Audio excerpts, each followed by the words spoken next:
Tom Petty learned from his elders, but put his own deliberate spin on rock and roll.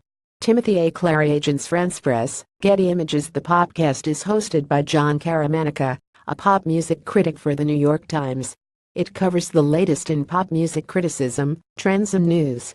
Tom Petty, who died this week at 66, was a student and a synthesizer of the rock of the 1960s, both the poppy and the rootsy kind.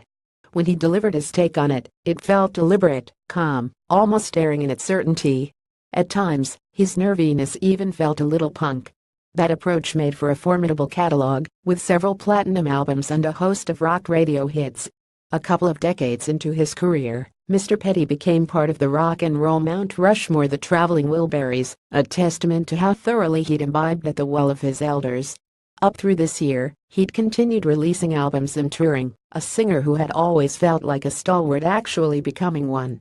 On this week's podcast, Mr. Caramanica talks about Mr. Petty's long and sturdy career with John Perels, the chief pop music critic for the New York Times, who has been watching Mr. Petty in action since the late 1970s.